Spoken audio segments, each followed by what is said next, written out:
And we're back once again. It's the Horror Guys with episode 50. That's kind of landmarky. That's half 100. Oh, I thought we were doing a Penn and Teller kind of thing there for a minute. And for those of you on audio only, he was doing sign languages of 50. 5-0. 5-0. Yeah. So anyway, here we are again. We saw some horror movies, and we're going to tell you all about them, talk about them, review them. What do we see? Well, we started out with The Mad Doctor of Market Street, a Universal film from 1942. Right. The Hammer sequel, Revenge of Frankenstein, following up their Christopher Lee Peter Cushing movie in 1958. Mm-hmm. A short film known only as Nail from 2019. The modern horror film, Chaos A.D. from 2016. Or is it 2019? It's complicated. It's complicated. Yeah. And the international oddity known as the Berberian Sound Studio from 2012. Well, there's a lot to talk about. So, here we go.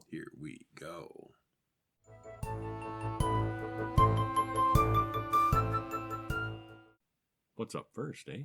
The Mad Doctor of Market Street. It was a dark and stormy night on Market Street, as these movies so often start out. Yeah, they usually are. It was a dark and stormy night. Well, on this particular dark and stormy night, the movie was directed by Joseph H. Lewis, was written by Al Martin, stars Una Merkel, Lionel Atwill, Nate Pendleton, 1 hour and 1 minute. There is a link in the show notes. Movie's a little hard to find. We watched it on archive.org. Oh, yes. And it was kind of like a VHS copy recorded off of television and then transferred to beta and then copied onto DVD and then loaded up to the internet. Now, archive.org okay, is... it wasn't that bad quality-wise. it really was. Yeah, it was off of VHS. Okay, it was pretty bad. Filmed on a camera, potato or something. Anyway, Universal didn't release this one on DVD. It's Ever. not really out there. Yeah. Which, archive.org, I've seen other movies like this on there, and I wonder the legality of that. This is Universal. They're a big company. It's not like they've gone out of business. Maybe they don't This care. is new enough. It's still in copyright. It's just like they don't care about some movies, and some they do. Mm-hmm. Put some of Bela Lugosi stuff up there and see how fast you get sued. Yeah, things they're actually making money off of. Yeah. I think there's the difference. They don't have it released. They don't really care, I don't think. You can't buy. You can't. You start selling Song of the South and see if Disney starts yelling. Well, they're not making money on that one right now either. Yeah, you can't buy that. You can't buy that. You can't buy that? Are you sure? You haven't been able to buy that since the 70s. Okay. It's like one of the most rarest movies out there for collectors. Huh. Well, this is a rare movie. It is not, however, a great movie. Yeah. Dr. Ralph Benson. Oh, I should have asked first. Did you like it? Meh. Yeah, the same answer. Yeah, very meh. Meh. And meh is really kind of the whole point of this one, I think. Yeah, I didn't hate it, but it was meh. Yeah. Dr. Ralph Benson has his research lab right there on Market Street, as you said, in a dark and stormy night. Mm-hmm. Mr. Saunders goes in, and the doctor says he's anxious to proceed. And at first you have some hope that, because the byline of the movie is genius or fiend, and you have some hope initially that, hey, he's not too bad of a guy. He's interested in the benefits of humanity, and he has got some genius scientific ideas. Well, so is Dr. Frankenstein, actually. Yeah, it goes downhill quickly. but there is an initial hope that, hey, he's not such a bad guy. The Mad Doctor of Market Street. I guess the title kind of gives it away. Kind of gives it away, yeah. Well, the doctor says he's been doing animal testing, but now he wants to try his process on a human. He claims to have been putting animals into suspended animation and curing diseases after reanimating them. He offers Saunders $1,000 to submit to being suspended. Saunders, of course, $1,000 in 1942 is a lot of money. Mm-hmm. Mrs. Saunders brings the police several days later. They break down the door and find Mr. Saunders on the table, apparently dead. Yeah, this experiment didn't go as planned. Or maybe it did, and he just didn't have time to revive him. No. We don't really know. No, it failed. Yeah. Dr. Benson has gone out through the window, and the police can't catch him. Turns out Benson is a pseudoscientist, not a real doctor at all. They're calling him the Mad Doctor of Market Street, And meanwhile, Benson has shaved off his beard and his fake-looking beard, and is now on a cruise ship. You mean he peeled off his fake beard? Yeah. Yeah. Now on a cruise ship headed to New Zealand under the name Graham. Nobody recognizes him. Graham observes the Wentworth women, Aunt Margaret and Patricia, dancing at the ball. The police know Benson is on board, but they think they'll track him down. Graham hits the policeman over the head and throws him overboard, but the annoying deckhand sees it happen. They stop and search, but they never find the body. Never find who The did policeman's it body. really either. Yeah. Well, they know it was Graham, but they don't know who Graham is. Well, they don't know who Graham is. Yeah. Yeah. Well, they know it was Benson. They don't know Benson is Graham. Right. Yes. Yeah.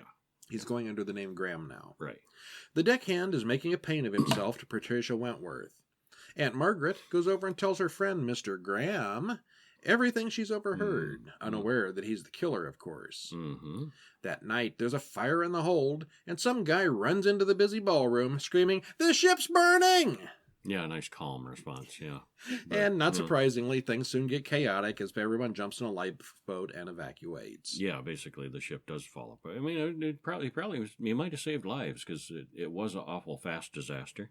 You know, the Titanic and all these others, how many lives of stampeding people would you save if on the ticket stub, when you buy one of these things, it says, in case of emergency, go to lifeboat 6. Yeah, I'm sure they would be stampeding over each other. People are going to calmly read that and go to calmly go to stations when the ship is exploding into fireballs shooting out of the hold and shaking and tilting and.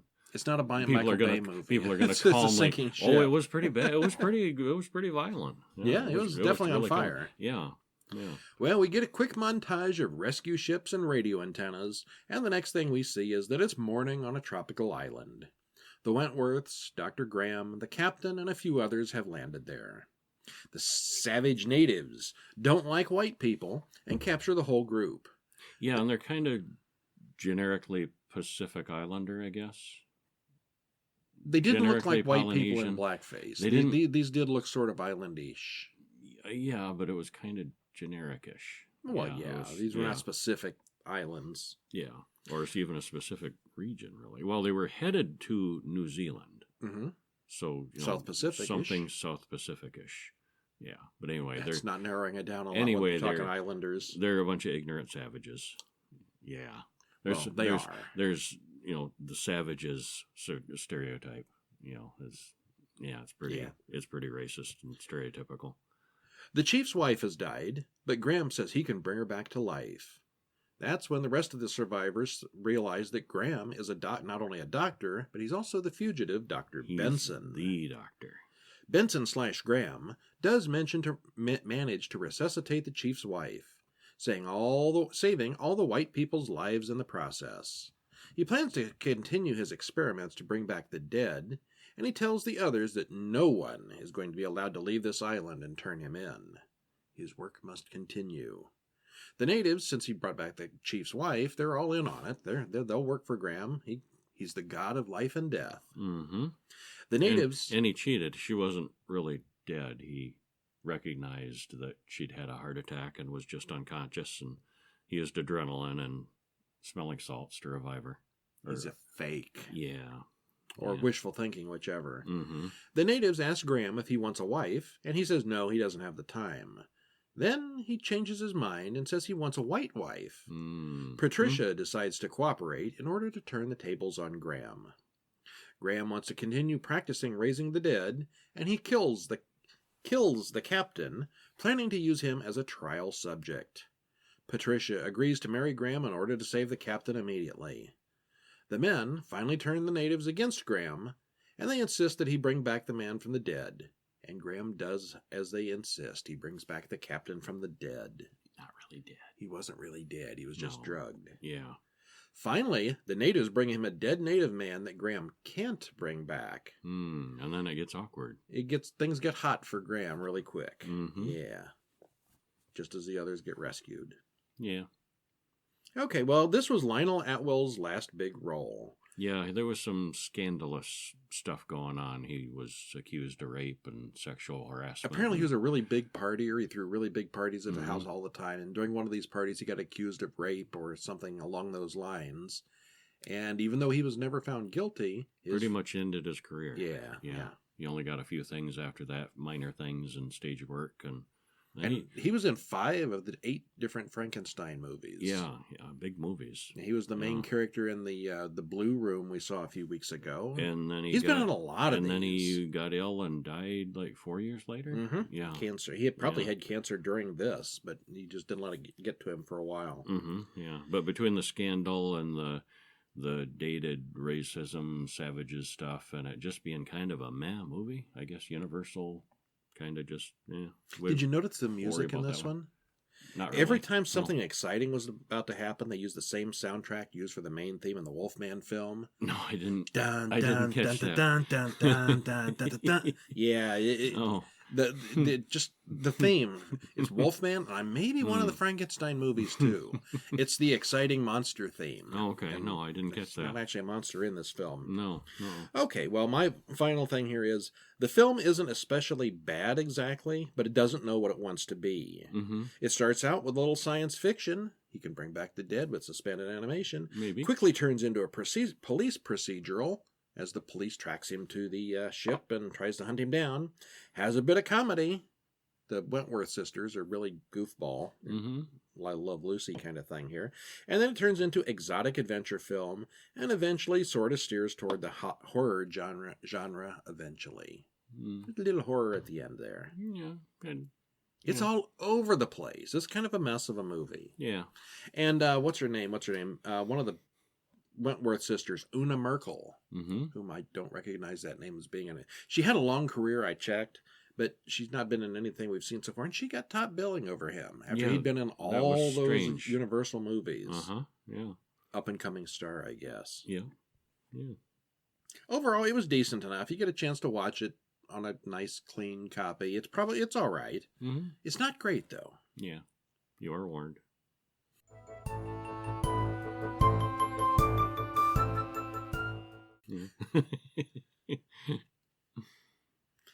What else did you see? Speaking of mad doctors... The Revenge of Frankenstein.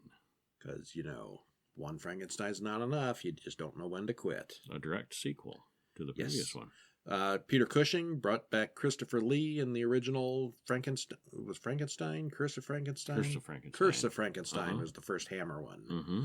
And at the end, Christopher Lee fell into the vat of acid, and Peter Cushing was led off to the guillotine. Yeah, and we wondered at the time about that German guillotine, and that was a French thing. Yeah, but in that whole movie was Peter Cushing telling the story of he was narrating confessing it to the priest, why he was on death row. Mm-hmm.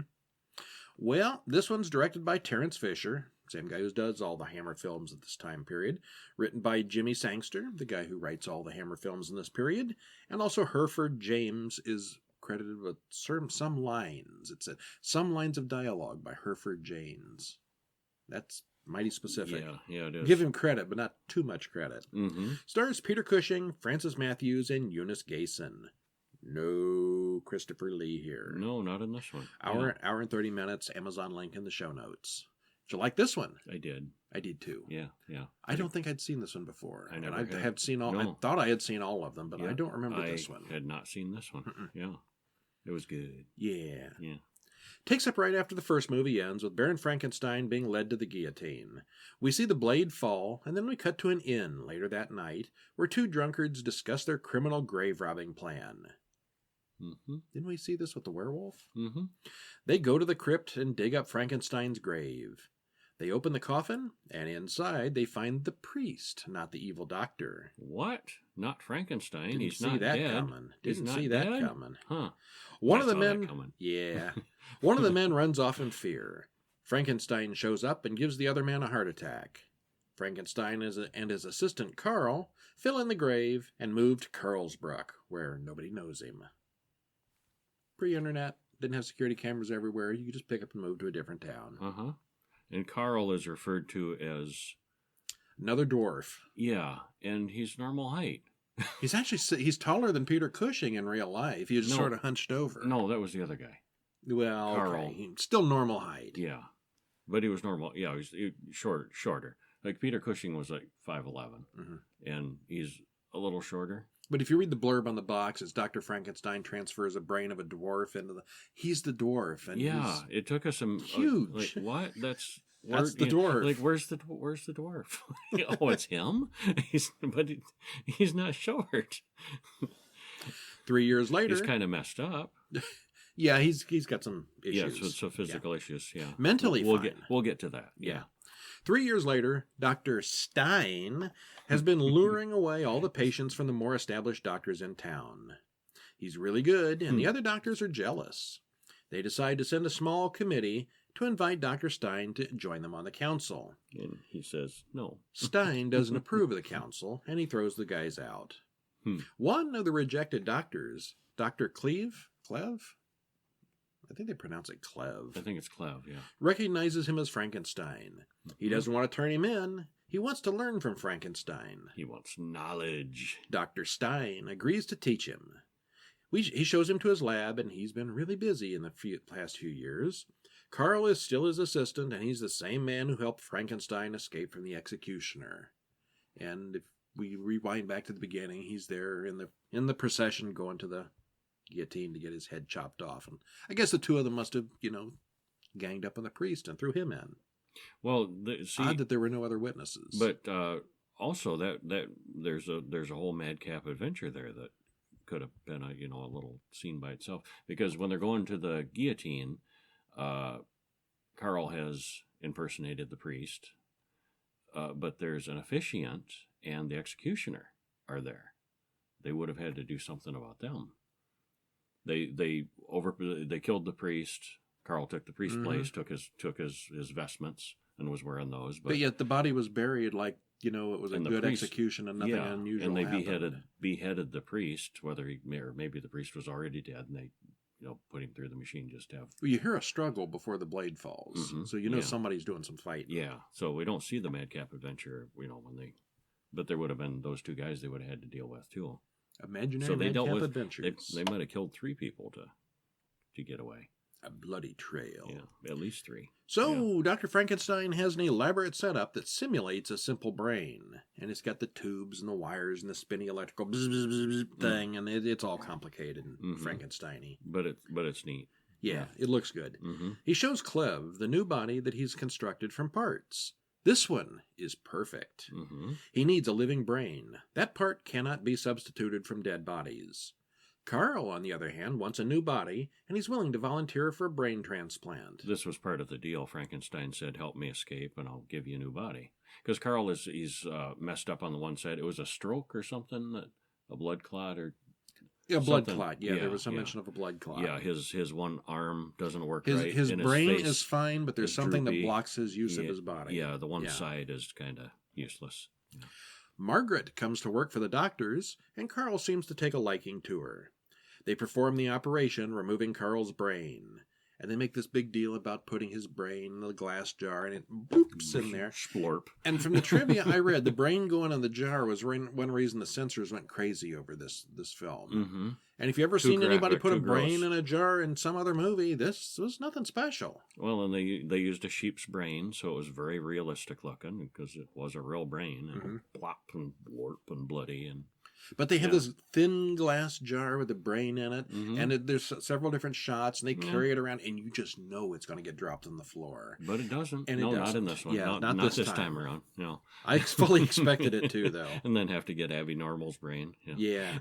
They place the brain inside the new body, and everything seems to be going well. They take him to the back room of the hospital to recover, but they're seen by Dr. Stein's cleaning man, who gets nosier than he should be. Mm-hmm. He's not a cleaning man, even though he's always carrying the broom around. What is his job? Rabble-rouser? No, custodian, cleaner. Yeah. All right. Yeah, custodian. Yeah. The new and improved Carl wakes up and is recovering slowly. Looks like Liam Neeson, actually. Yeah, quite a bit. But it looks like things are going well with the surgery. Mm-hmm. Cleve explains to Carl that he'll be the talk of the town, and every doctor on Earth will want to see him. Carl isn't big on that idea, since people have been staring at him for his whole life. Yeah, and he'd rather just live a quiet, normal life, but yeah. The cleaning man goes into the hospital and takes Margaret to see the special patient. I'm not quite sure why they do this other than to advance the plot. Mm-hmm. Carl recognizes her, but she doesn't know him in his new body. She flirts with Carl, and Carl flirts right back. She loosens the strap, holding him to the bed. But he's not a monster. Yeah, he seems reasonable. Yeah, he's fine. Yeah. Clev figures out that the experimental monkey in the lab is a carnivore, while normal monkeys only eat vegetables. What did Frankenstein do to him? Well, it seems that carnivorous cannibalism is a side effect of the operation.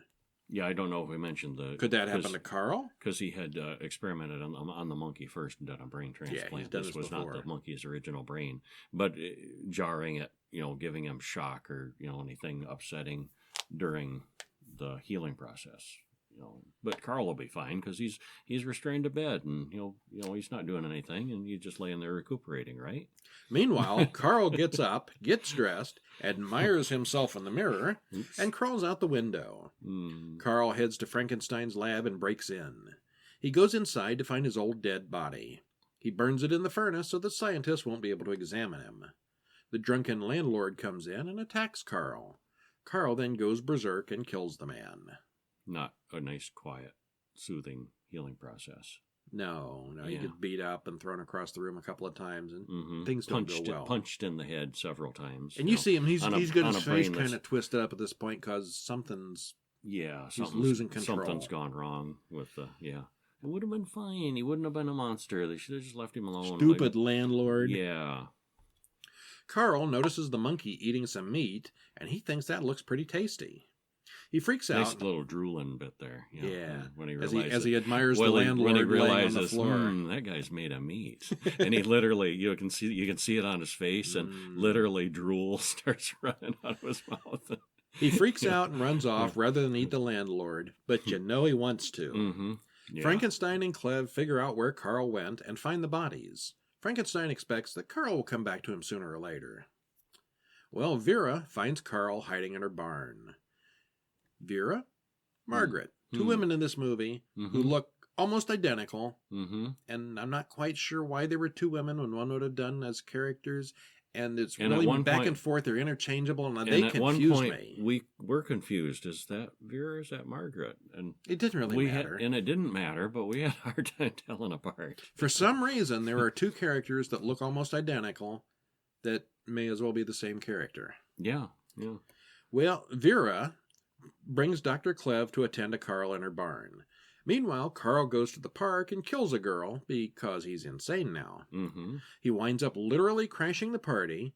Well, he's reverted to his deformed shape. He's got his whole conch and bent and all that. Yeah. And he calls Dr. Stein Frankenstein in front of the whole party before he keels over and dies. Cat's out of the bag. Frankenstein isn't worried. He's made contingency plans. And he says that. I have plans. He goes before the doctor's council and lies to them, and they fall for it. They dig up the grave and find the dead priest. Now they're not so fallen for it. His patients turn against him and beat him up badly until Clev intervenes.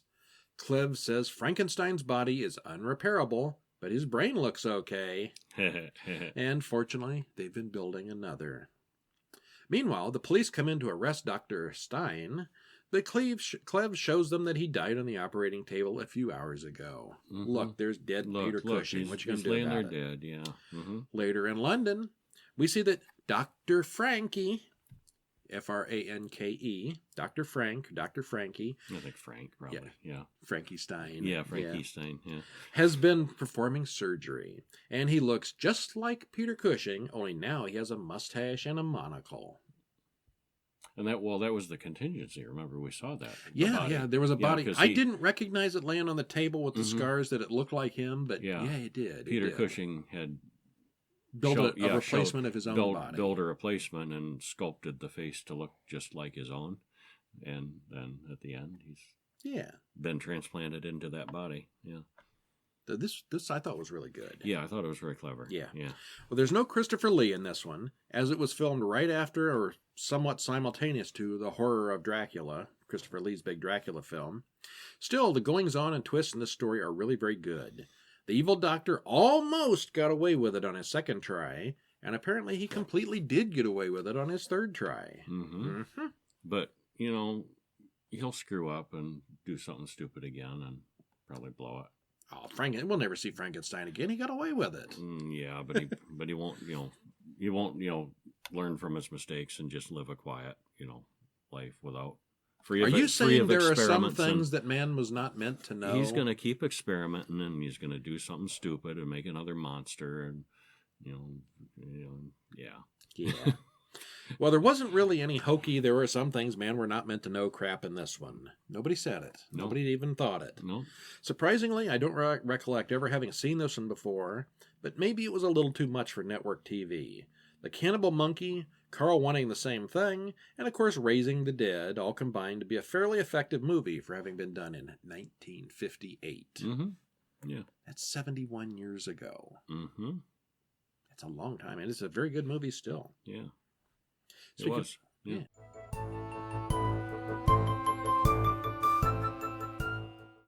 And speaking of very good movies, we saw a short this week. Called Nail.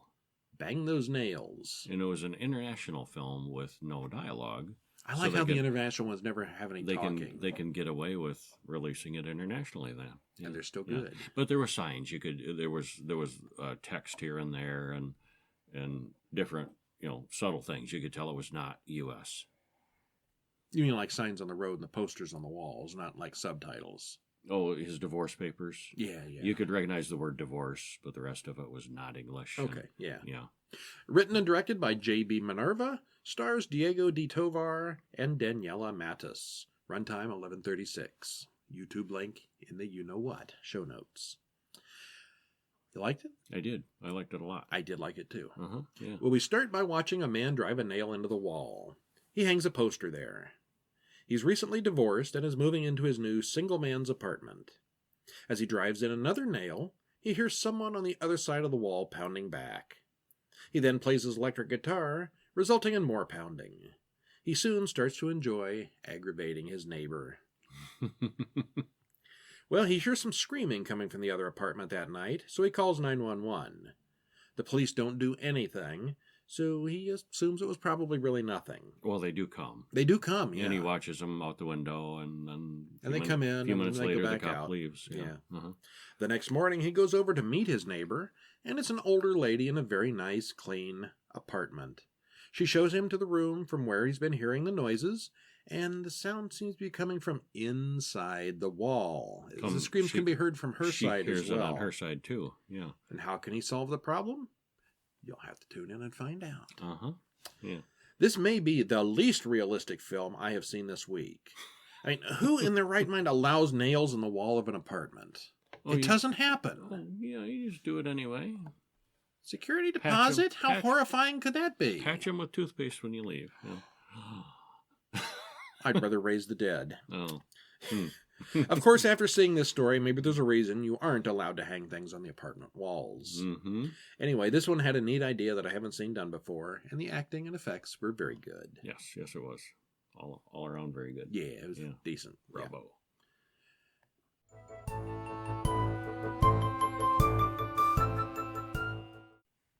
But then we come to Chaos AD. You say but then.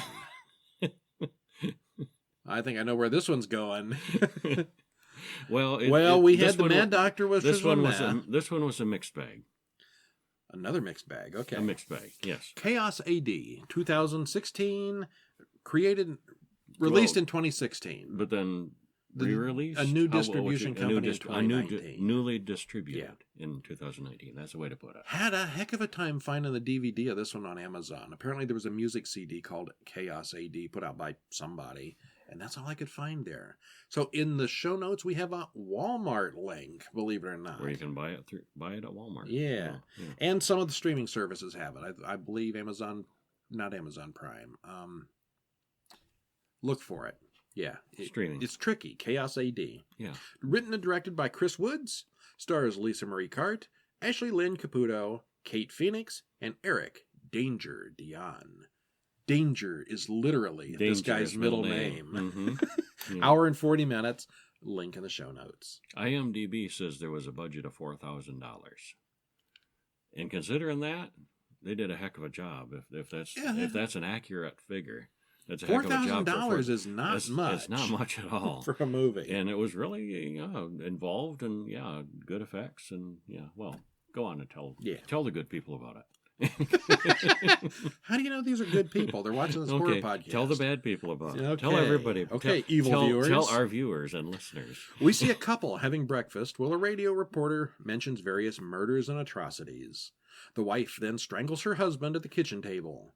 The strangling part doesn't work, so she resorts to a meat cleaver. Thwack. Mm-hmm. A girl and her brother make plans to go to the big Halloween party tonight, and they put poop on some guy's car handle and run off, just so we can see that they're young, impetuous, and a little silly. Mm-hmm. Jack Foley is running for Congress. He's also screwing a prostitute while they watch his campaign ad in the motel room. Meanwhile, the murderous wife has to dispose of her dead husband's body.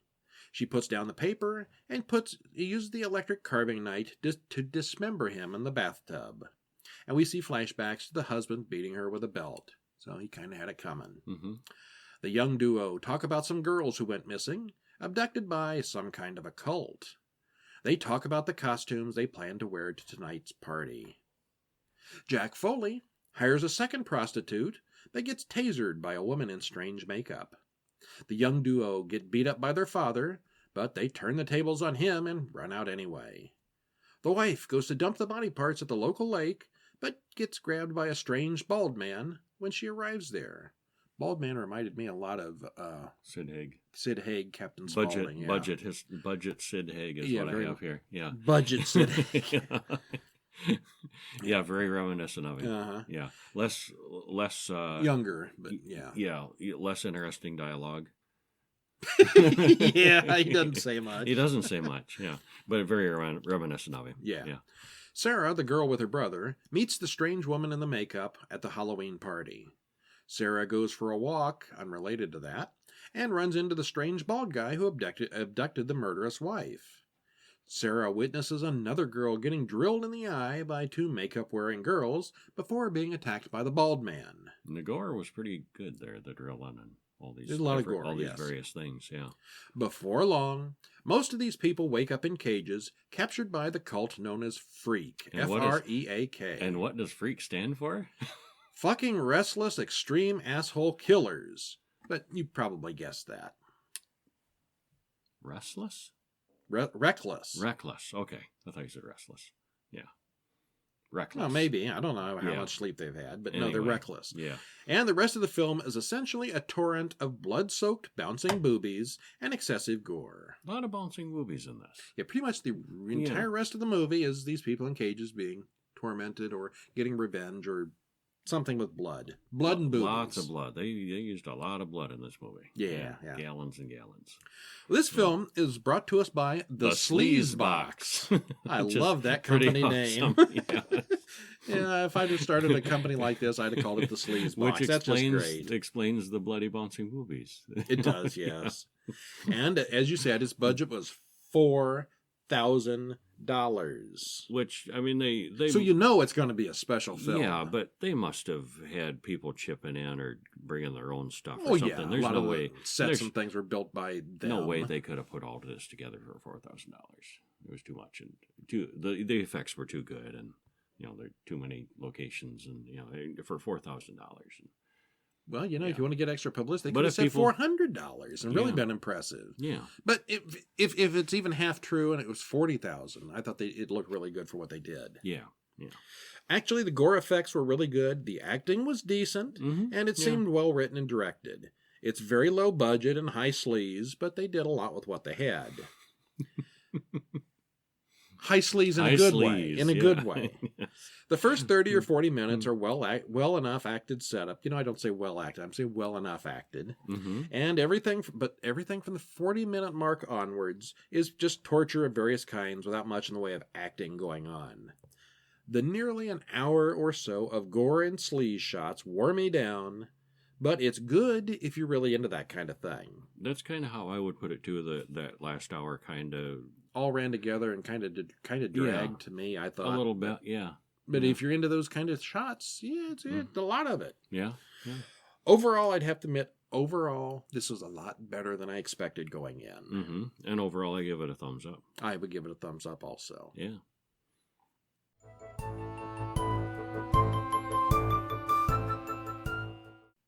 Okay, last week we had like 4 thumbs up, and I wasn't sure what he was going to say about the Killer Toon, the subtitled anime kind of movie. This week, our international film is called The Berberian Sound Berberian, Berberian, Berberian Sound Studio from 2012. Stars directed by and written and directed by Peter Strickland. Stars Toby Jones. You know him even if you don't know the name. You've seen him in things. He's done tons of things. Antonio Mancino, Guido Adorni, 1 hour, 32 minutes. Italian, subtitled mostly. About half subtitled, half A lot of English. Italian, because it takes place in Italy. He gets a job in Italy, so. All right, I can't wait to hear this. What'd you think? I liked it. You did like it? Yeah. Okay. Mm-hmm. I can tell you right now, you're either going to really like this film or you're going to really hate this film. I think so. And I don't think there's much in the middle of this. I don't think there would be any in between. Yeah. Yeah. There's. Okay, well, yeah, you liked it. Mm-hmm. Yeah, I did. Yeah. A sound engineer named Gilderoy shows up at Studio 4 of the Berberian Sound Studio to work on a new Italian giallo? I know we've discussed how you pronounce that word before. I'm going to go with Italian giallo horror film. Giallo? Yeah. Italian sleazebox. Yeah. We see the credits roll, but the credits actually belong to the film he's working on, not the one we're watching. Which is weird. Kind of weird, yeah. Mm-hmm. You see the producer and the stars and the director, and it's not the real people from the film. Mm-hmm. Gilderoy is played by Toby Jones, who usually just plays Toby Jones, a nervous little British guy. Right off the bat, he has trouble getting reimbursed for his flight ticket to Italy. Who are you going to... I get this... You reimburse this ticket? Yeah, I'll take... Not right now. Yeah, talk to my secretary. Secretary says, talk to the director. Director says, talk to the producer. Producer says, talk to the secretary. You know how it is, because he's already decided these people are trying to scream out of the money. Well, and it starts right out, too. He's a little bit... lost in translation. Because, he goes in and... He doesn't speak Italian. He doesn't speak Italian is part of the problem, but the director speaks English, and most of them speak English. But, he greets him, and like the Italian guy's like, oh, that's not how we greet people. We greet people in Italy with hugs and kisses, and and he's a tiny little reserved British guy. Yeah, very restrained, reserved British guy, and and lives with his mother and watches this big the birds old hug from the Italian guy right off the bat, and it's already fish out of water. Yeah, fish out of water, very much. Yeah. Well, the director is really bossy and appears to be cheap as well. We see them record various scenes in the movie. Well, Gilderoy plays with spiders and makes a mess of his shirts. There's one scene where he's making this thing in a blender. It's like tomato juice in a blender. And he forgets to put the top on. And it just all over. And it's for a chainsaw sound effect. Somebody getting whacked with a chainsaw in the movie.